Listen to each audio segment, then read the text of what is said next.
વલસાડના ધરમપુરમાં આવેલી snake research institute સંપર્દશથી ત્યાં મૃત્યુને નિવારવા બનાવાશે દવા। ગુજરાત પાસે ટૂંક સમયમાં હશે સર્પદંશની દવા। સર્પ સંશોધન કેન્દ્ર ઝેરી સાપની વિવિધ પ્રજાતિઓમાંથી ઝેર એકત્ર કરશે। આ ઝેરમાંથી બનાવાશે એન્ટીવેનમ। હાલમાં અંદાજે 460 ઝેરી સાપો અહીં રાખવામાં આવ્યા છે। વર્ષ 2030 સુધીમાં સર્પદંશથી થતા માનવ મૃત્યુ અને અપંગતા 50% સુધી ઘટાડો કરવાનું લક્ષ્યાંક છે। ગુજરાતની સ્નેક રિસર્ચ ઇન્સ્ટિટ્યૂટનું આ લક્ષ્ય હાંસલ કરવા તરફનું મહત્વપૂર્ણ પગલું છે। અત્યાર સુધીમાં લગભગ 300 થી વધુ સ્થાનિક સાપ રેસ્ક્યુઅર્સ અને 23 જિલ્લાઓમાં 1495 થી વધુ ડોક્ટર્સ અને મેડિકલ ઓફિસર્સને સર્પદંશ વ્યવસ્થાપન અંગે તાલીમ આપવામાં આવી છે। ભારતમાં સર્પદંશ માનવ મૃત્યુ અટકાવવા માટે રાષ્ટ્રીય કાર્યયોજના જાહેર કરવાનો વિશ્વનો પ્રથમ દેશ બનવા જઈ રહ્યો છે।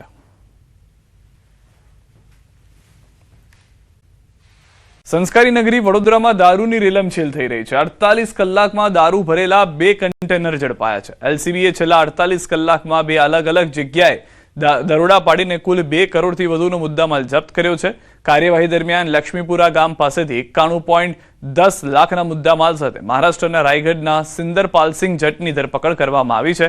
જ્યારે એક્સપ્રેસ વે પર પાદરા જવાના કટ પાસેથી વધુ એક કન્ટેનર ઝડપી 94.23 લાખથી વધુની કિંમતનો વિદેશી દારૂનો જથ્થો જપ્ત કરી રાજસ્થાનના બાડમેરના ગોકળરામ જાટની અટકાયત કરવામાં આવી છે। આમ માત્ર 2 દિવસમાં જ 2.25 કરોડનો વિદેશી દારૂ પકડાતા સ્થાનિક પોલીસની કામગીરી સામે મોટા સવાલો ઊભા થયા છે।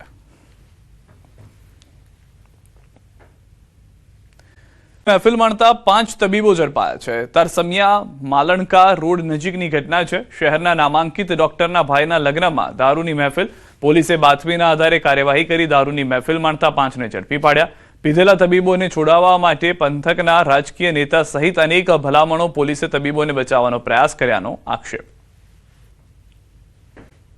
માવજી દેસાઈએ સીએમને લખ્યો છે પત્રમાં બટેકા પકવતા ખેડૂતો માટે સહાય આપવાની માંગ કરાઈ છે। બમ્પર ઉત્પાદન અને યોગ્ય ભાવ ન મળતા ખેડૂતોની આર્થિક સ્થિતિ કથળી હોવાનો દાવો કર્યો છે।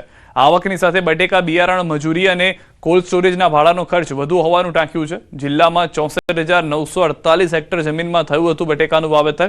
ખેડૂતોને બટેકાના વાવેતરમાં વીઘાએ અંદાજે 25 થી 30 હજારના નુકસાનનો દાવો છે। માવજીભાઈ દેસાઈએ ખેડૂતોને સબસિડી અથવા સીધા ખાતામાં સહાય આપવાની માંગ કરી છે।